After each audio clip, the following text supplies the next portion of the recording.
Trilok innovation channel में आपका एक बार फिर से स्वागत है। कैसे हैं दोस्तों? बढ़िया, मस्त एकदम।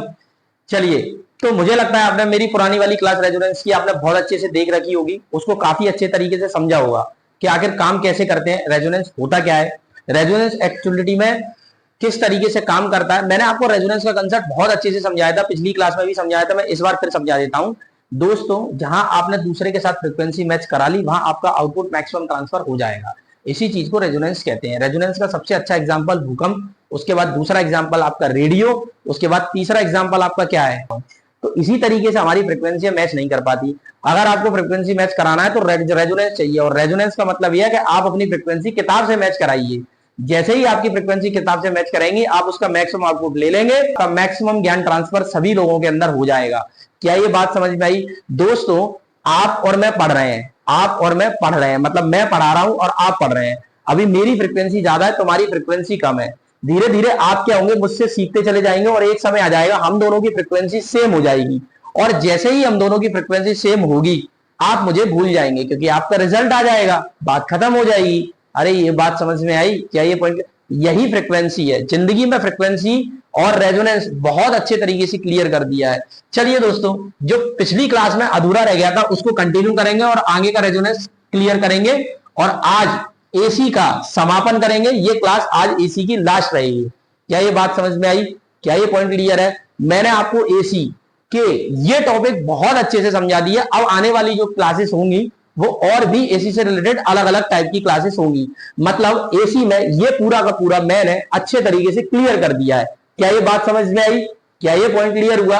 चलिए मैं स्टार्ट करता हूं। दोस्तों, रेजोनेंस में मैंने पहले ग्राफ बनाया था, बात समझ रहे हैं आप? वो ग्राफ जो मैंने बनाया था, मैंने कहा था कि उस ग्राफ को मैं यहां समझाऊंगा।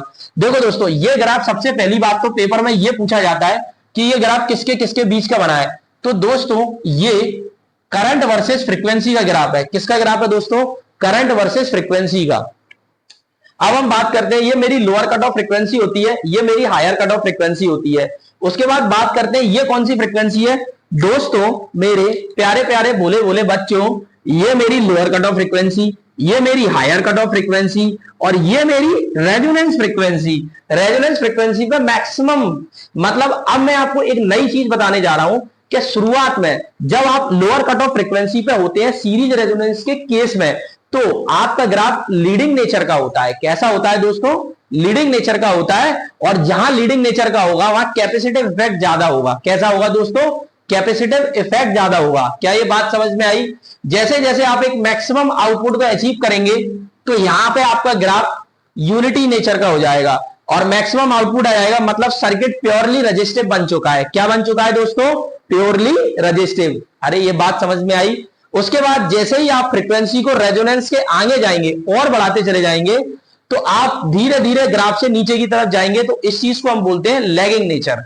क्या ये पॉइंट क्लियर हुआ? क्या ये बात मेरी समझ में आई? शुरुआत में लीडिंग, फिर यूनिटी, और फिर लैगिंग। ये केस मेरा कौन सा है?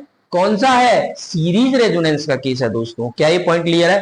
पेपर में क्वेश्चन इस ग्राफ से कैसे बनेंगे भाई? ग्राफ दे देगा, पूछेगा ये किसके किसके बीच का बनता है, बोलो करंट वर्सेस फ्रीक्वेंसी का बनता है। ओमेगा 1 क्या है भाई? Lower cut off frequency. Lower क्यों है? क्योंकि इसमें ओमेगा की वैल्यू छोटी है। ओमेगा नॉट क्या है? आपकी रेजोनेंस फ्रीक्वेंसी।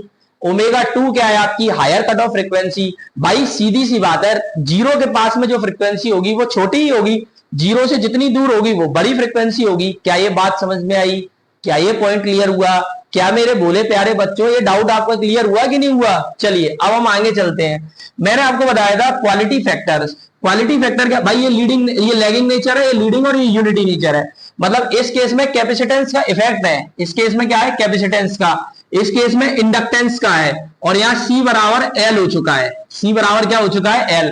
मतलब XL बराबर XC के, या XC बराबर XL के। अरे बात समझ में आई? चलिए अब हम बात करते हैं क्वालिटी फैक्टर। क्वालिटी फैक्टर होता है Q बराबर 2 पाई एनर्जी स्टोर। पहले हम एनर्जी को स्टोर करेंगे बटे एनर्जी डेसिपेटेड। Energy dissipated. अब मैं आपको बता देता हूं एनर्जी स्टोर किसके वजह से होती है दोस्तों। एनर्जी स्टोर इंडक्टेंस या कैपेसिटेंस की वजह से होती है, रेजिस्टेंस की वजह से नहीं होती। अब हम बात करते हैं दोस्तों, एनर्जी का डेसिपेशन रेजिस्टेंस करता है और स्टोर करता है या तो इंडक्टेंस या कैपेसिटेंस। ठीक है, चलिए अब हम बात करते हैं अलग अलग सर्किट की। छोटे छोटे जो एग्जाम होते हैं, चाहे आप आरआरबी टेक्नीशियन दे लें, आरआरबी ग्रेड 3 दे लें, यूपीपीसीएल टीजी 2 दे लें, या आप इसरो टेक्नीशियन बी दे लें, या आप एसएससी जेई दे लें, या आप दुनिया का कोई सा भी टेक्निकल का एग्जाम दे लें, मतलब कि जो जेई से रिलेटेड है, जेई के लेवल के है, या आईटीआई और आईटीआई के लेवल के पेपर है, यूपीपीसीएल का कोई पेपर दे लें, तो इस टाइप के क्वेश्चंस पूछे जाते हैं। भाई ये पूछता है एक प्योर रेजिस्टिव सर्किट के लिए क्वालिटी फैक्टर की वैल्यू क्या होती है? 0। ये बात समझ में आई? भाई क्वालिटी फैक्टर की वैल्यू 0 क्यों होगी, ये कैसे अपन को पता चलेगा?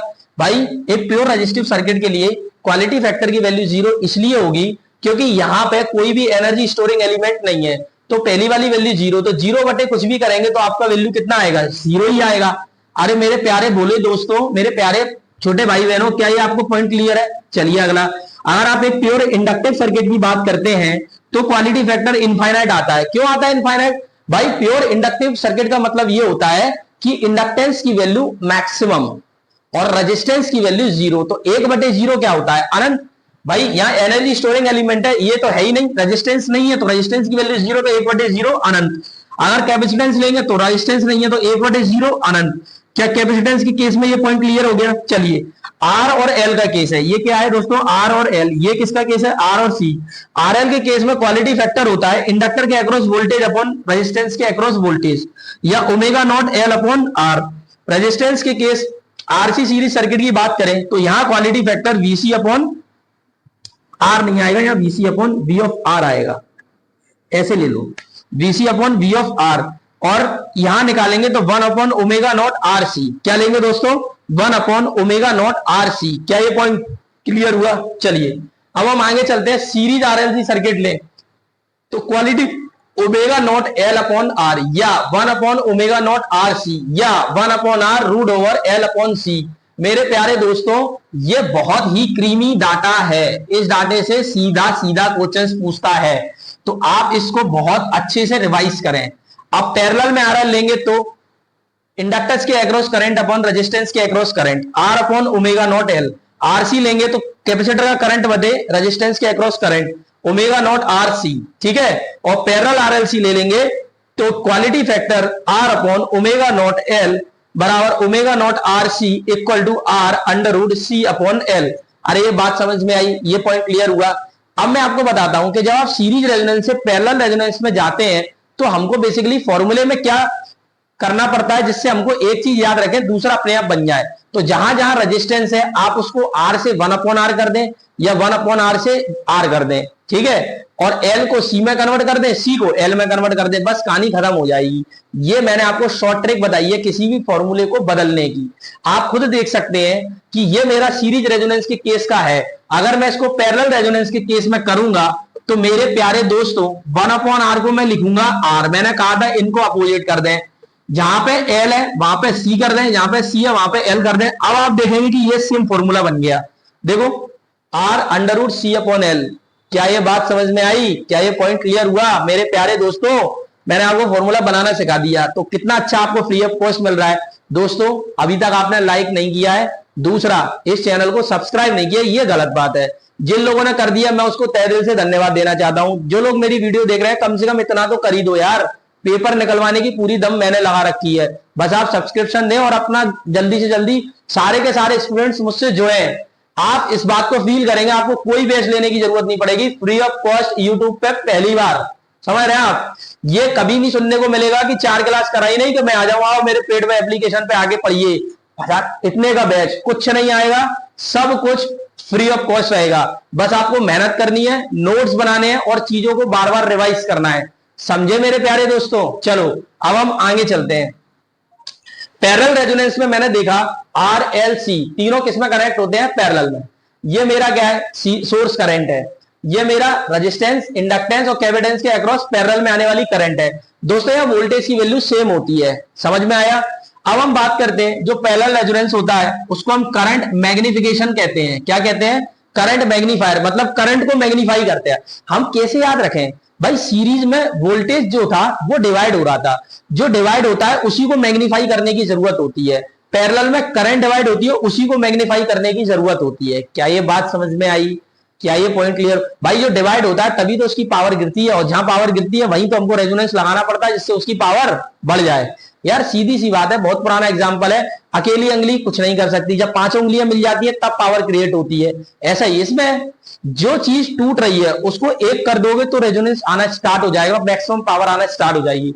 वहां पे हमने इंपिडेंस लिया था, या एडमिटेंस लेंगे, y बराबर G plus J BL minus BC, mod of y बराबर अंडर रूट के अंदर G square plus BL minus BC का होल स्क्वायर, ओमेगा नॉट बराबर 1 अपॉन रूट ओवर LC। ये मेरी रेजोनेंस का फ्रीक्वेंसी का फॉर्मूला है पैरेलल के केस में। अब आपको एक बात हमेशा याद रखना है, चाहे सीरीज रेजोनेंस हो चाहे पैरेलल रेजोनेंस हो, रेजोनेंस का फॉर्मूला सेम होता है।